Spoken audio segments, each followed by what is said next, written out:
Bonjour, c'est pour parler une vidéo à propos des extraterrestres.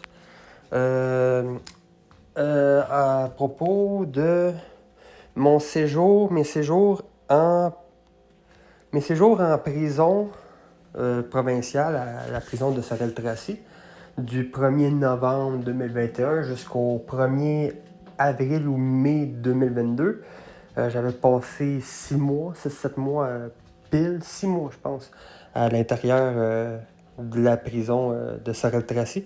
Et j'avais vu des documentaires sur des extraterrestres à la télévision. Vu que quand on est enfermé en prison, forcément, on n'a pas grand-chose de plus à voir. Et j'ai demandé à ChatGPT, encore on va revenir sur ChatGPT, j'ai demandé de me trouver la vidéo prise par une caméra thermique militaire d'armée américaine appelée Pentagon UFO Vidéo. La vidéo du Pentagone UFO à laquelle vous faites référence est constituée de 3 vidéos déclassifiées capturées par des pilotes de la marine américaine à l'aide de caméras thermiques. Ces vidéos ont été enregistrées lors de vols d'entraînement et montrent des phénomènes aériens non identifiés, effectuant des manœuvres qui semblent défier les lois de la physique conventionnelle. Le ministère de la Défense a officiellement publié ces vidéos pour confirmer leur authenticité et dissiper toute confusion sur leur origine. Les vidéos connues sous les noms de FLIR-1, Gimbal et Go Fast ont été enregistrées en novembre 2004 et en janvier 2015. Elles montrent des objets se déplaçant à grande vitesse avec des commentaires des pilotes de la marine sur leur rapidité et leur maniabilité extraordinaire. Le Pentagone a déclaré que ces UAP restent non identifiés et représentent un risque potentiel pour la sécurité nationale et la sécurité aérienne. Maintenant, on va aller voir directement en ligne. Parce qu'il y a une page, là il ne me l'a pas sorti, mais Wikipédia. Pentagone.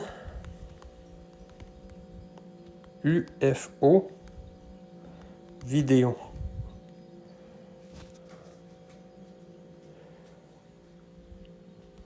Voilà, ici, on va regarder justement les 3 vidéos en question.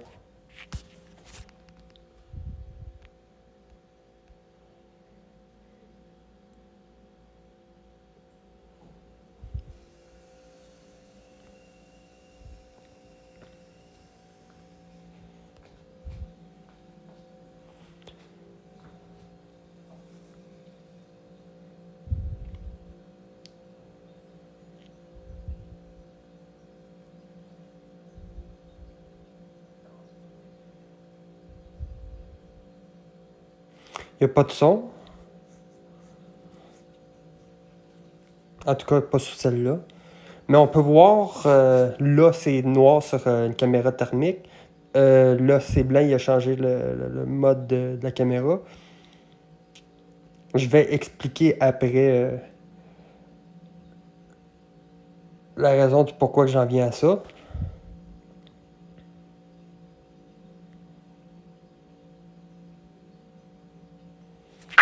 Elle est moins intéressante celle-là. Dude, this is a fucking drone, bro.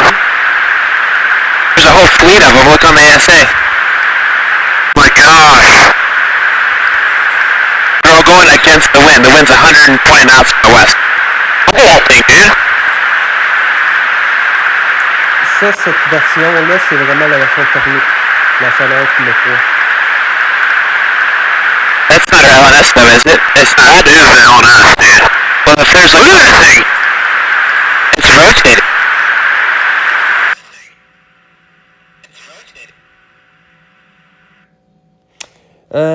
Bon. On va aller voir la 3e. La dernière vidéo.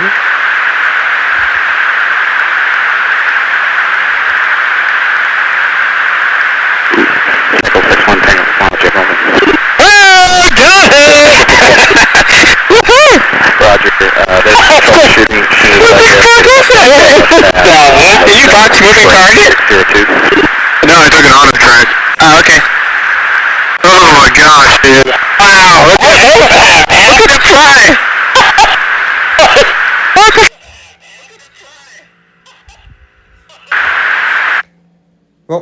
revenir à la vidéo parce que c'est vraiment ce passage-ci, celui-ci ici. Dans le fond, le documentaire qu'il parlait de cette vidéo expliquait, puis ça c'est pas moi qui le dis, mais c'est vraiment dans le documentaire en question. Probablement que vous pourriez le retrouver vous-même, ce documentaire. Il est en français, bien évidemment. Et il expliquait dedans, dans le fond, que le noir que l'on retrouve du véhicule, c'est la chaleur. Et le blanc qui est autour, c'est le froid, elle dégage de la fraîcheur. On nous expliquait que c'est une technologie, dans le fond, que nous n'avons pas, qui ne peut pas produire tout ce que nous avons qui produit, qui fonctionne avec un véhicule, n'importe quoi, dégage de la chaleur et non pas du froid. Ce qui n'est pas impossible, puisque déjà le froid, si la technologie de l'espace que nous possédons à l'extérieur de la Terre fonctionne avec du froid, forcément ça élimine automatiquement la pollution. Contrairement à nos technologies à nous qui sont faites par la chaleur et qui produisent de la pollution et qui forcément fait des ravages sur la couche d'ozone, tout ça. Une technologie comme celui-ci, au moins, ça serait comme illimité et on pourrait l'utiliser sans fin, sans en venir à endommager quoi que ce soit, des problèmes climatériques et tout ça. Donc, une technologie, d'après la science, qui, d'après eux, la technologie extraterrestre, si cette vidéo est bien d'un ovni, eh bien, la technologie extraterrestre serait faite par le froid et non par la chaleur. Juste le petit point que je voulais emmener ici. Ensuite, on a... j'ai demandé, et comme j'avais dit à la vidéo précédente, de se méfier à propos de ChatGPT. Je vais donner un exemple justement ici, de contradiction justement avec ChatGPT. Je lui ai demandé, explique-moi. Ensuite, j'avais vu un documentaire aussi. Mis à part celui-là, j'ai demandé, puis il me l'a pas donné, mais j'avais vu un documentaire. Puis ça, c'est avec une logique. Une logique contradictoire avec ce qu'on disait dans le documentaire. Un documentaire auquel on nous montrait une vidéo d'un ovni qui rentrait dans l'eau. Et il expliquait que comme 5 minutes après environ, il y a jailli 2 ovnis. 2 objets volants non identifiés qui sont sortis de l'eau. Il y en a une qui est rentrée, ensuite il y en a 2 qui sont sortis. Puis il disait c'est incroyable comme technologie parce que l'OVNI en question c'est divisé en 2, il en est sorti 2. Alors que moi, logiquement, dans ma conscience à moi, l'autre était déjà dans l'eau. Un est venu rejoindre l'autre et nous, on ne l'a pas vu, l'autre avant. Et quand les 2 sont sortis, ils sont sortis en même temps, puis on a cru que la technologie... non. Dans le fond, s'il y en aurait un qui serait en train de contrôler un, puis là, il serait en train de se séparer, c'est qui va conduire l'autre? Fait que il me semble qu'il y a un manque de raisonnement quelque part de ce côté-là. Et donc, ça, c'était le petit point que je voulais sortir, que ChatGPT n'a pas réussi à me ressortir. Puis l'autre, le 3e point, là, c'est celui ici. J'ai demandé à ChatGPT, explique-moi l'histoire du fermier qui a reçu la visite d'extraterrestres voulant de l'eau et qui a en échange donné 3 pancakes sans ailes, donc des crêpes. L'histoire du fermier qui a reçu la visite d'extraterrestres cherchant de l'eau en échange de pancakes sans sel est un célèbre cas d'OVNI connu sous le nom de l'incident de Joe Simonton. Voici un résumé de cet événement. Le contexte. Le 18 avril 1961, Joe Simonton, un fermier de 60 ans vivant à Eagle River dans le Wisconsin, a affirmé avoir eu une rencontre étrange avec des êtres extraterrestres. Les détails de l'incident, la rencontre. Simonton a rapporté qu'il travaillait dehors quand il a aperçu un objet volant en forme de disque qui atterrissait dans son jardin. Il a décrit l'engin comme mesurant environ 12 mètres de diamètre et 3 mètres de hauteur. Les extraterrestres. 3 êtres sont sortis de l'engin. Simonton les a décrits comme mesurant environ 1,5 mètres, portant des combinaisons noires avec des casques. Ils semblaient humains, sauf pour leur petite taille et leur teint sombre. La demande. L'un des êtres lui a fait comprendre par des gestes qu'il voulait de l'eau. Simonton a pris un seau et a rempli d'eau pour eux. En retour, l'un des êtres a donné à Simonton 3 petits pancakes. Il a remarqué qu'il avait un goût fade et manquait de sel. L'analyse des pancakes. Les pancakes ont été soumis à des analyses par le laboratoire des aliments et des médicaments des États-Unis, le FDA. Les résultats ont montré qu'il était fait de farine, de sucre, d'huile et de traces de bicarbonate de soude. Mais rien d'extraordinaire ou de non terrestre n'a été trouvé. Ça, c'est un mensonge. Il va se contredire, puis ça, je l'ai encore dans mes données. La réaction des autorités et du public. L'incident a été étudié par le projet Blue Book, un programme de l'US Air Force chargé d'enquêter sur les observations d'OVNI. Les enquêteurs ont trouvé Simonton sincère et ont noté qu'il ne semblait pas chercher la publicité ou un gain financier. Bien que l'histoire de Simonton ait été largement médiatisée, elle a également été reçue avec scepticisme et moquerie. Les détails étranges de l'incident, notamment les pancakes, ont contribué à rendre cette histoire célèbre dans la culture OVNI. Là, j'ai posé la question, les pancakes ne possédaient aucun sel? Puis là, il me répète la même chose encore avec les ingrédients. Là, j'ai posé la question plus précis. S'ils ne contiennent pas de sel, alors cela signifie que ces pancakes ne pouvaient pas provenir de la Terre, puisque chaque matière terrestre contient au moins une infime particule de molécules de sel, ces pancakes n'en possédant pas. Il me répond, l'idée que les pancakes ne pouvaient pas provenir de la Terre en raison de l'absence de sel est intrigante, mais elle nécessite une clarification. Les analyses effectuées sur les pancakes donnés à Joe Simonton par les prétendus extraterrestres n'ont pas révélé l'absence totale de sel, mais ont montré qu'il était composé d'ingrédients communs tels que la farine. Il me répète, comme s'il veut, c'est comme si j'étais en train de faire une interrogation policière pour enquêter, pour qu'il parle, puis il veut pas. Mais là, moi, la raison pour laquelle je parle, encore, c'est un documentaire. La femme en question, qu'on voit aussi dans la série, les documentaires Alien Theory, ou Nos ancêtres les extraterrestres au Québec. Et là, c'était pas dans Alien Theory, mais c'était dans un autre documentaire, comme pour les deux précédents que j'ai mentionnés, qui s'était passé à DocuD, à Canal D.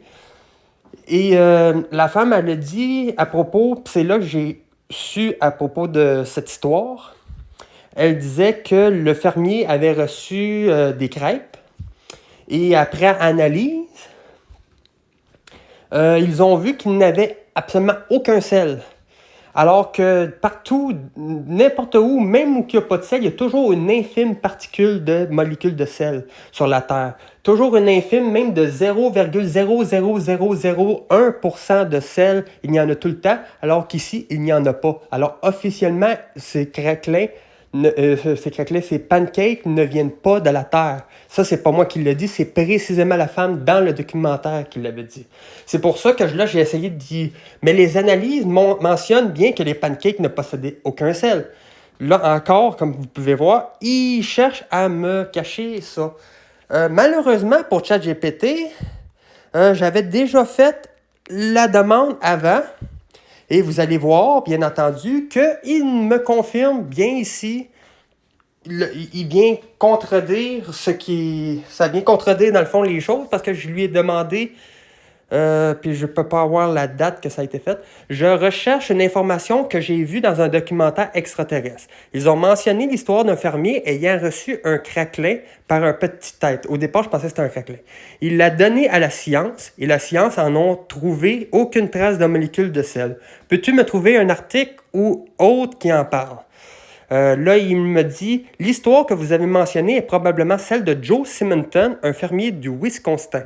Le 18 avril 1961, Simonton a affirmé avoir rencontré un ovni et ses occupants près de chez lui à Eagle River. Selon son récit, les êtres extraterrestres qui ressemblaient à des humains ont demandé de l'eau. En retour, ils lui ont donné 3 crêpes. Simonton a décrit les crêpes comme ayant un goût de carton. Ça, c'est exactement comme qu'il disait le fermier dans le documentaire. Il avait dit, j'ai goûté un morceau, puis ça avait un goût de carton, puis j'avais pitié pour eux s'ils mangeaient ça parce que ça avait un goût de carton. Ça, c'est pas moi encore qui le dit, c'est lui. Fait qu'ici, il confirme précisément la même histoire que j'avais vue. Et Fait intéressant, lorsqu'il les a soumises pour analyse, il a été découvert qu'elles ne contenaient pas de sel. Ce détail particulier a ajouté au mystère et à l'intrigue autour de cet incident. L'affaire a été investiguée par l'US Air Force et reste répertoriée comme inexpliquée. C'est étrange parce que si on revient à ce que je lui ai demandé aujourd'hui à l'instant même, il n'est pas capable de me le répéter. C'est ça que je veux dire par... C'est étrange parce que le chat GPT, on dirait qu'on est en train de jouer avec. Puis c'est pas fondé sur rien, j'ai des bonnes raisons de le croire à cause de ça. Puis ça finit pas là parce que l'histoire du sel, comme quoi que nous... Parce que depuis qu'on fouille sur les planètes, tout ça, de notre système solaire, qu'on voit qu'il n'y a pas de sel, comme quand on est allé sur la Lune, Mars, tout ça... Ben, on voit qu'il n'y a pas de sel, mais que la Terre en possède. Fait qu'à partir de ce moment-là, on sait par la science, depuis récemment, que la Terre possède du sel, alors qu'ailleurs, sur les autres planètes, ils n'en possèdent pas. Non pas dire que toutes les exoplanètes non plus dans l'univers ne possèdent pas de sel. Il doit y avoir des exoplanètes dans l'univers qui possèdent du sel comme sur Terre, mais ici, il y a juste la Terre qui en possède officiellement. Maintenant, quand j'étais en prison, la seule fois que j'ai lu les évangiles de Matthieu à Jean, Matthieu, Marc, Luc et Jean, dans le fond, il y a des paroles, 2 paroles dans le fond, puis une en particulier de Jésus qui m'a étonné.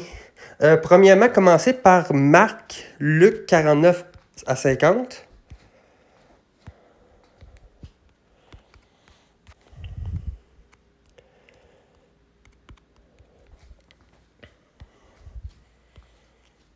Marc 9, 49 et 50.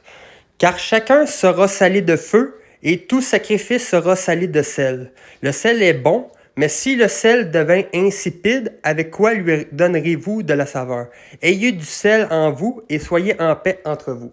Il faut savoir que l'évangile de Philippe, qui contient la perception de Philippe lui-même sur les paroles de Jésus, non pas les blablas de Jésus, ce qu'il a fait dans sa vie qui était ici, tout comme Matthieu, Marc, Luc, Jean, Marie. Mais Philippe, comme pour l'évangile de Thomas qui lui est juste les paroles de Jésus, Philippe, lui, c'est les compréhensions derrière les paroles de Jésus. D'après ma compréhension à moi sur la lecture de Philippe. Puis Philippe, il explique que Jésus parlait du sel comme étant la sagesse, d'après lui. Le sel signifierait la sagesse. Puis l'autre, puis regardez les notes, la photo elle a été prise le 8 juillet 2022, fait que ça date de longtemps. Ce sont vraiment les notes que j'ai prises pendant que j'étais en prison. Puis l'autre, c'est Matthieu 5, 13. C'est tout ici en bas. Là, ici, tu as le sel. Fait que Matthieu 5, 13, le fameux chapitre 5 de Matthieu, encore, on revient dessus. Ça me semble un chapitre très important, ça. Surtout que Nostradamus dit que le chapitre 5 de Matthieu ne pourra pas être nié à ce moment-là, de cette époque-là, durant le temps de la fin, dans le fond, comme il donne dans ses prophéties de ces quatrains. Dont cela, on ne pourra plus contredire les choses, ça va continuer, puis ça va faire tomber l'Église, dans le fond, à ce qu'il mentionne dans ses textes. Puis le chapitre 5, verset 13 de Matthieu dit, Jésus dit « Vous êtes le sel de la terre. Mais si le sel a perdu sa saveur, à quoi sera-t-il salé? Il n'est plus bon à rien qu'à être jeté dehors et à être foulé aux pieds par les hommes. » Nous sommes le sel de la terre. C'est drôle parce que moi, quand j'ai lu, forcément Matthieu, c'est le premier des évangiles, avant Marc. Puis comment que Jésus, il sait que nous sommes le sel de la terre, quand qu'aujourd'hui, on sait que le sel, la terre n'en possède, alors qu'ailleurs, il n'en possède pas. Alors qu'à l'époque, la science n'était pas assez avancée, à l'époque, très loin de là. Comment que Jésus pouvait savoir ça si ça aurait été un simple homme? C'est là que j'en suis venu déjà à me dire, voyons, c'est impossible que Jésus, c'était un simple homme, il avait la connaissance certaine quelque part. Donc, si le sel a perdu sa saveur, puis là, en fait, il dit... Vous êtes la lumière du monde. Une ville située sur une montagne ne peut être cachée. Aussi n'allume-t-on pas une lampe pour la mettre ensuite sous le boisseau, mais sur le pied de lampe, et elle luit pour tous ceux qui sont dans la maison. Que votre lumière luise ainsi devant les hommes, en sorte qu'ils voient vos bonnes œuvres et qu'ils glorifient votre Père qui est dans les cieux. Là, ici, dans le début, quand j'ai commencé à enseigner sur Facebook en 2022, j'avais compris, dans le fond, nos œuvres, comme les œuvres qu'on crée à Hollywood, dans les films, tout ça. On crée des œuvres, puis on crée des œuvres, non pas pour les cacher, mais pour les présenter à tous. C'est vrai que ça va dans un sens comme celui-là, mais quand on parle de bonnes œuvres, on veut parler des bonnes œuvres qu'on fait envers les autres, envers ceux qui sont dans le besoin, puis on les aide. Il y a seuls les égoïstes qui sont les nombrilistes, comme si je peux appeler de même, qui ne pensent qu'à eux. Ce sont ceux qui n'ont pas besoin d'aide, vu qu'ils ne veulent pas aider non plus les autres. Ils sont laissés à eux-mêmes. Ce sont ceux qui récoltent simplement ce qu'ils sèment. On fait cela à ceux qui ne pensent qu'à eux-mêmes, comme le dicton le dit. Donc, c'est très important de faire des bonnes œuvres, mais il n'y a pas de vantardise. La vantardise n'est pas possible.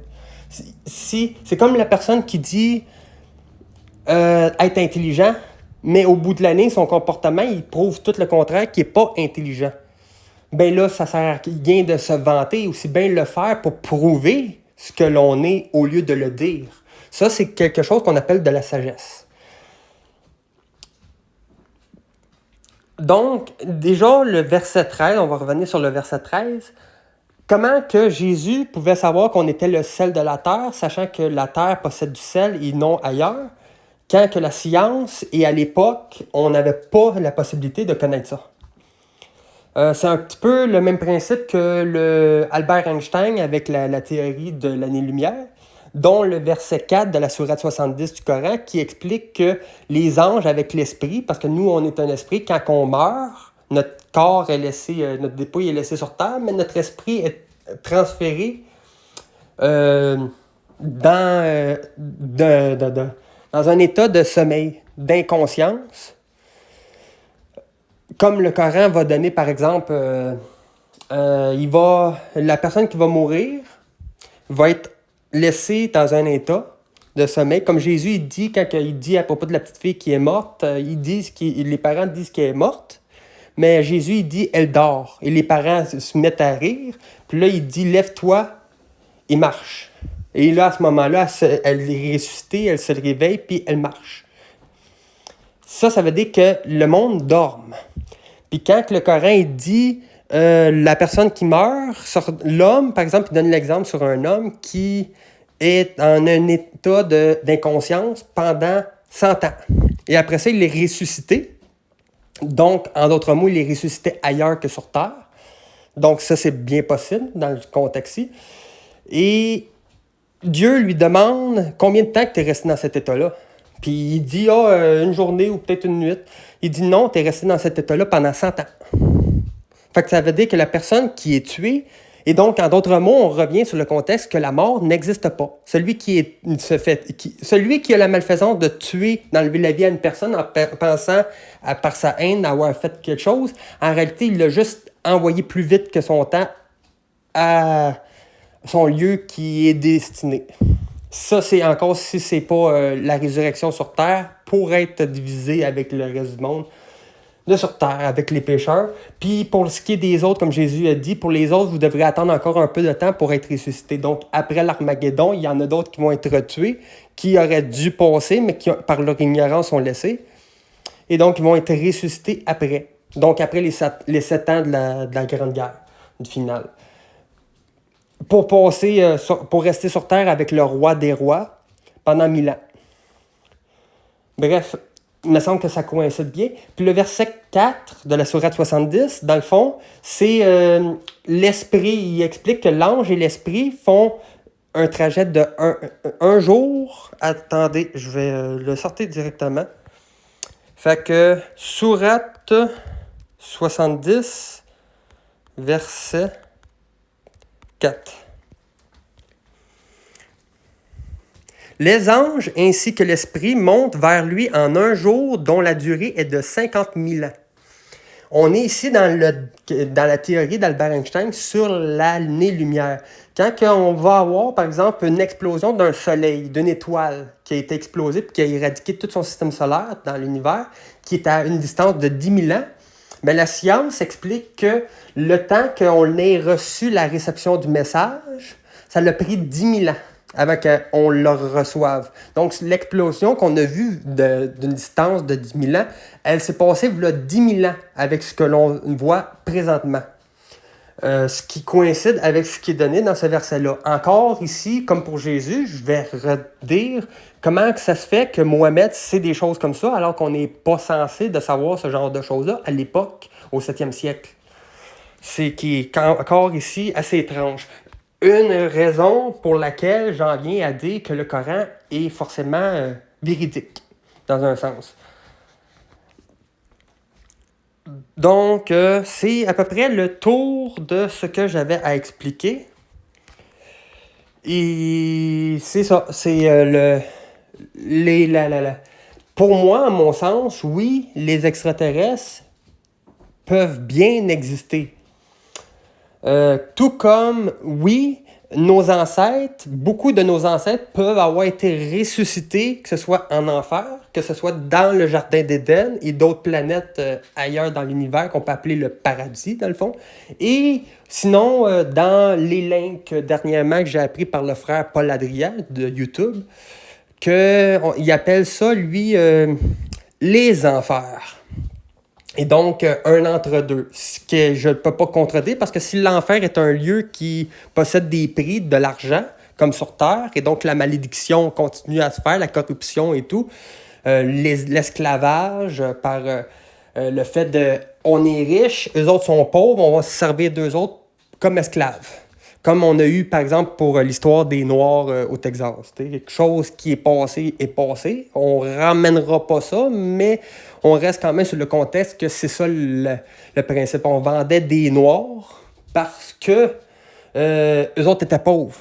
Puis si tu voulais un Noir, un esclave, il fallait que tu payes. Fait que c'était l'argent qui était le gros problème de l'esclavage. C'est le genre de choses qui se produit encore en enfer. Au paradis, c'est la gratuité. Il n'y a pas d'argent. Et donc, ceux qui n'ont... Mais il faut la connaissance de ce que l'on est pour faire des bonnes œuvres, pour être bon envers nous. Et pour ça, il faut connaître le mal. Et pour connaître le mal, il faut faire le mal. Et donc, quand on fait le mal, qu'on fait souffrir les autres, c'est eux qui ont souffert, qui sont mieux placés pour comprendre et avoir accès au paradis. Et donc, ceux qui sont en enfer, c'est l'argent. Au paradis, c'est la gratuité, mais aussi la connaissance de la vérité et de ce que l'on est.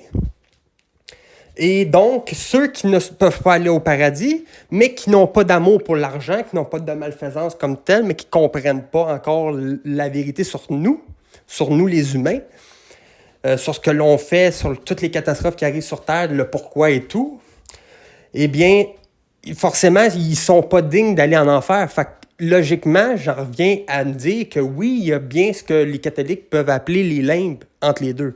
Logiquement, d'après mes analyses, c'est impossible qu'il y ait juste l'enfer ou le paradis. Il y a d'autres lieux entre les deux.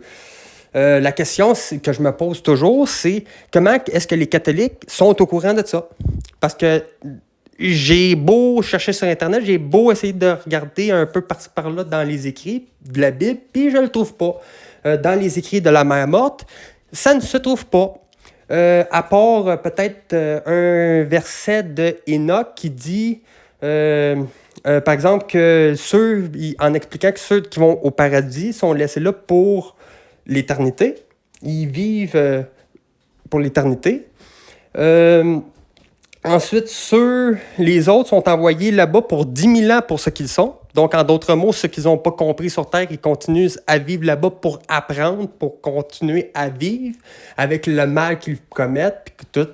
l'argent, le fait de vivre dans la souffrance, de travailler à la sueur de son front et tout ça, ça continue. Et ensuite, il explique à propos des démons qui font envoyer ensuite avec eux autres là-bas pour l'éternité. Chose qu'on retrouve aussi dans le Coran à propos qu'on mentionne que les islamistes, ils croient en le fait que les démons vont être envoyés après là-bas pour l'éternité, à moins que Dieu, ou Allah qui signifie dans le fond en français tout-puissant, tout simplement, c'est tout simplement ça que ça signifie, ils vont être envoyés là-bas pour l'éternité, à moins que Dieu ne décide autrement. Puis j'ai un peu de misère à voir que les démons seraient laissés là-bas pour l'éternité si à un moment donné, tout homme qui vit en enfer finit par s'en aller au paradis. À un moment donné, les démons n'ont plus aucune utilité face à l'homme mauvais s'il n'y a plus d'homme mauvais. Sans l'homme mauvais, forcément, les démons ne sont rien. C'est la raison pour laquelle les démons sont laissés. Puis ça, encore comme le Coran dit, les démons, désolé de laisser ça, je vais parler par... non, je vais laisser ça comme ça. Les démons, dans le fond, sont tout simplement, et non, ce ne sont pas des extraterrestres. Les extraterrestres, c'est des corps charnels. Dieu n'est pas un extraterrestre, vu qu'il est une entité invisible qui n'a pas de corps charnel. Il est une conscience intelligente, mais sans corps charnel. Donc, on ne parle pas d'extraterrestres comme nous sommes des extraterrestres dans le reste de l'univers, pour le reste des extraterrestres. Mais les démons, dans le fond, leur but, c'est tout simplement de laisser à cause que nous aimons le mal que nous commettons. Et donc, esprit, nous, par notre esprit, tout ce qui passe par notre esprit vient aux actions ensuite. On ne peut pas commencer à commettre un vol sans que ça nous ait passé avant par l'esprit. Il faut que ça ait passé par l'esprit. Et donc, pour arrêter de voler, pour arrêter de violer, pour arrêter de n'importe quel mal, de s'en prendre aux femmes des autres, d'essayer de peu importe ce que c'est, de mentir, tout ça, c'est une question de travailler sur notre esprit, sur notre mentalité pour que notre geste, ensuite, se limite. Qu'on ait une limite sur ce que l'on fait. Et pour ça, il faut voir l'intérêt de le faire. Mais si on ne connaît pas le mal, encore là, on ne voit pas d'intérêt de ne pas le faire. Ceux qui vivent dans le mal sont aveuglés par le mal parce qu'ils y vivent. Donc, ils se sentent obligés de continuer à le faire parce que ça leur procure ce qu'ils veulent par leur ambition, par la malfaisance. C'est à peu près ça la vérité sur ce qui arrive sur Terre. Et donc, les démons sont des esprits impurs, des esprits mauvais qui viennent tenter ou tourmenter. Ce sont forcément les deux principes que les deux seuls vrais buts qu'ils peuvent faire. C'est comme la Bible dit, les démons ne peuvent pas tuer. Chose que le couple Warren des célèbres films Annabelle, justement, Ed et Lorraine Warren, Ed, il connaissait bien les écrits, puis je peux le croire, parce qu'il mentionne justement dans un des films d'Annabelle, chose qu'il avait dit dans la vraie vie, que les démons ne peuvent pas tuer. Et faut savoir aussi que, comme ma grand-mère elle m'avait déjà expliqué aussi, depuis le déluge, quand ils ont pris possession du corps de des hommes pour s'accoupler à des femmes, à partir du déluge, ils leur sont interdits par Dieu de prendre possession d'un corps, que ce soit un homme ou une femme, donc ils ne peuvent pas posséder. Donc, ils tourmentent. Quand quelqu'un, on dit qu'il est possédé, en réalité, il n'est pas possédé, il est juste tourmenté par l'esprit, par un esprit mauvais, dans le fond, un démon. Puis forcément, une armée de démons, il faut forcément qu'il y ait un archange qui vienne diriger cette armée. Et cet archange, c'est l'archange Sariel, aussi nommé par les Juifs Samaël ou encore Azazel, l'archange qui a été enchaîné dans le désert. Donc, en d'autres mots, puis ça, comme le Coran il dit, les démons ne peuvent pas... Les démons peuvent s'en prendre à qui qu'ils veulent, mais ça, seulement sous l'autorisation de Dieu. Chose qui vient justement dans le sens du livre du prophète Job, si on peut appeler ça un prophète dans le fond, dont justement les démons vont voir Dieu, puis il dit Job, là, il te prie, tout le kit, il y a une bonté envers toi, il fait ta volonté, mais je suis sûr que si il enlève tout ce qu'il possède, il va te salir.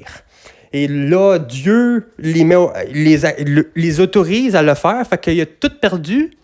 il avait la lèpre, il aurait soi-disant perdu sa femme, tout le kit. Puis en restant fidèle malgré ça à Dieu, Dieu il a redonné les choses, mais en plus gros. C'est exactement le même principe comme pour le temps de la fin sur les humains. Ils perdent tout, mais ensuite ils récupèrent tout, mais en plus.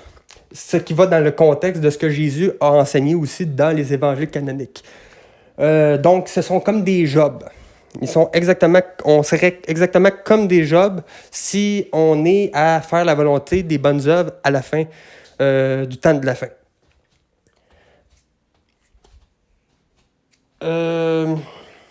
Et du même fait, à la fin de Job, Dieu il dit, vous pouvez vous en prendre à qui vous voulez, mais Job, je vous interdis de vous en prendre à lui. Une fois qu'il a fait ça, ce qui va dans le contexte de ce que le Coran donne. Là, je sais qu'on est hors contexte de ce que j'ai parlé à propos du sujet des extraterrestres, mais disons que c'est un petit bonus que je rajoute dessus, vu que là, ça m'est venu en tête en même temps.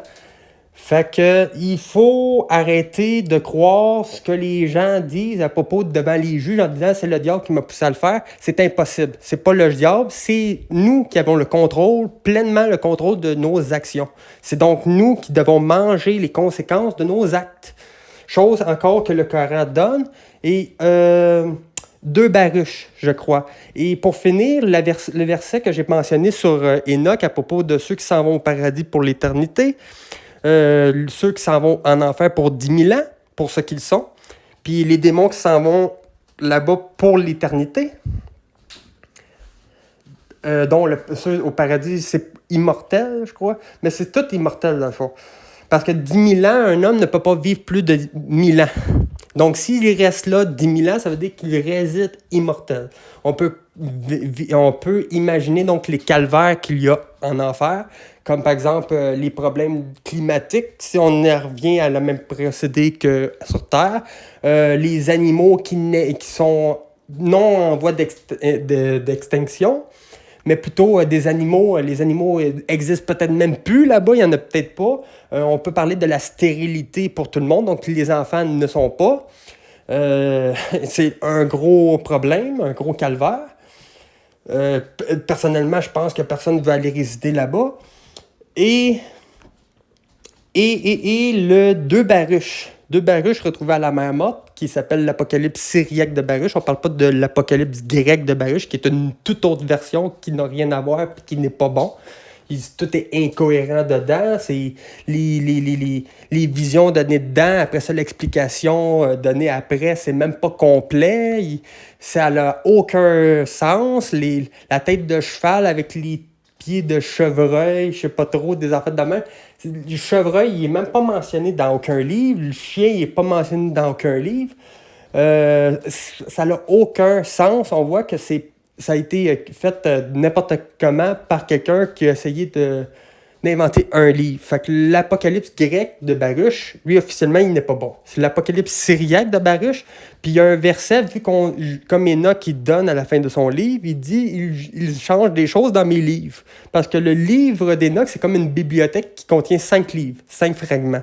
Donc le 5e livre, ou à la fin de son 4e livre, ou au début de son 5e livre, je ne sais plus trop précisément dans quel chapitre, il dit qu'on change des choses dans ses livres. Donc, on est en train de falsifier ses écrits. Puis, dans 2 baruches, on en retrouve le même verset, seulement qu'entre le paradis et l'enfer, il dit « Ceux-là sont envoyés là-bas pour un certain temps. » Chose que je peux confirmer parce que justement, ça va dans le sens de ma logique, de mes analyses avec ce qui est donné dans les écrits par Jésus. Dont justement, Jésus mentionne l'histoire d'un riche qui fut enterré, qui décède, puis qui fut enterré sous terre. Ensuite, le riche, de là où il était, il voit Abraham et Lazare.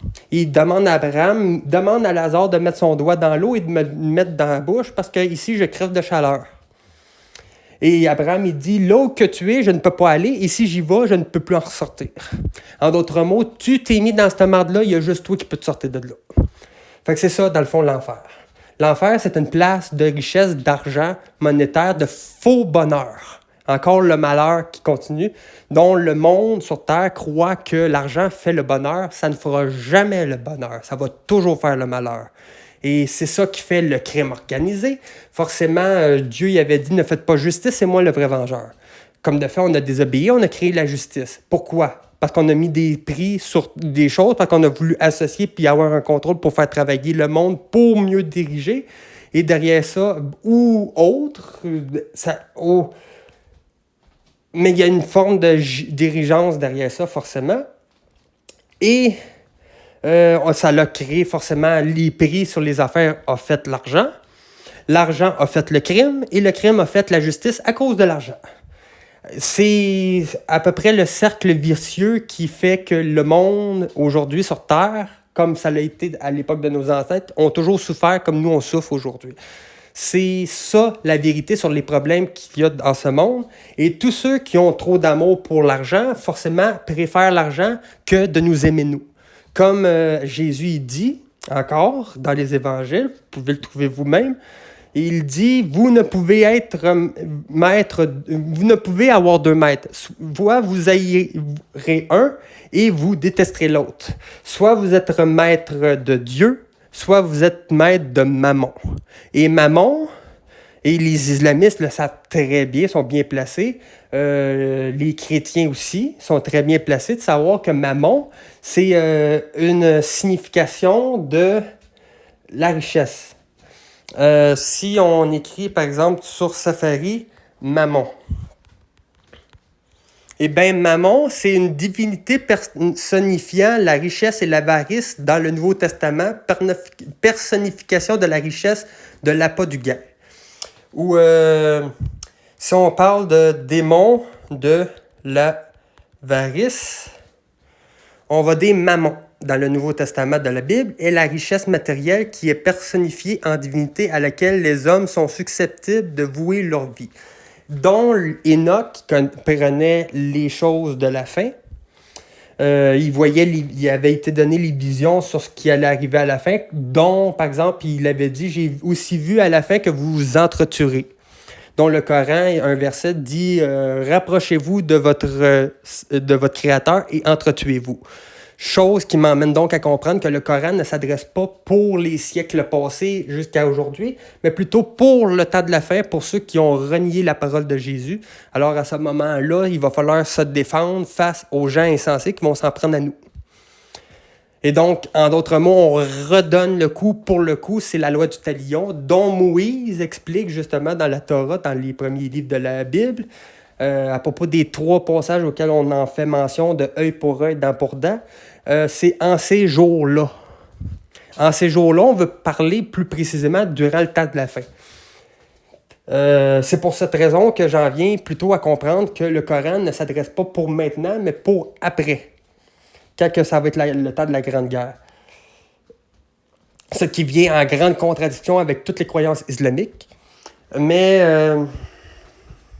Enoch, non seulement ça, mais il dit malheur, malheur, malheur.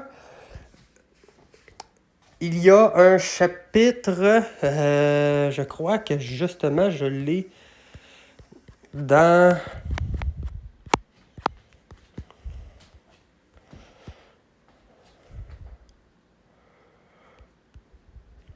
Est-ce que je l'ai... Ça, c'est la version éthiopienne que j'avais le 18 juin 2022.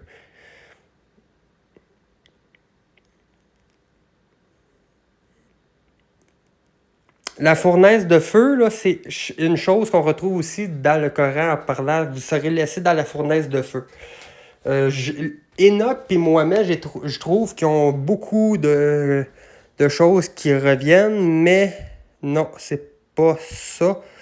Dans le fond, à ce que je m'en souviens, à ce que je me rappelle du verset, il dit « Malheur à vous, car vous vous êtes fiés à vos richesses. » vous êtes fiés à vos richesses, vous vous êtes fiés à vos bienfaits, vous vous êtes détournés du Très-Haut. Vous trouverez donc une mort certaine.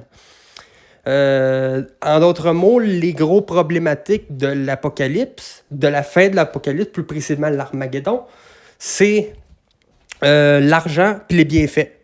Donc, on ne peut pas être maître de l'argent et des bienfaits matériels et nous aimer, nous les humains, en même temps. C'est un ou c'est l'autre. Soit qu'on aime les valeurs humaines, la vraie richesse de la vie, soit qu'on aime l'argent et les bienfaits. Si on aime l'argent et les bienfaits, attendez-vous à ce que si votre ami échappe et pète votre PS5 par accident, dit sacrer une volée. Ben oui, parce que vous voyez plutôt l'intérêt sur une console plutôt qu'en l'amitié et la personne que vous avez devant vous. Et donc, vous ne pouvez vous aimer et aimer les autres autre que d'aimer l'argent et les bienfaits. Chose qui vient carrément...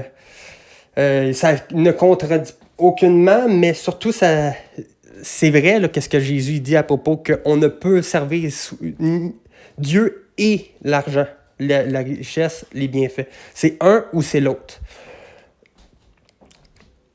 Et c'est pour cette raison que Jésus, justement, quand un homme arrivait à Jésus puis il avait demandé qu'est-ce que je peux faire pour être vraiment vu par Dieu, il a dit vends tout ce que tu as, donne-le aux pauvres et suis-moi.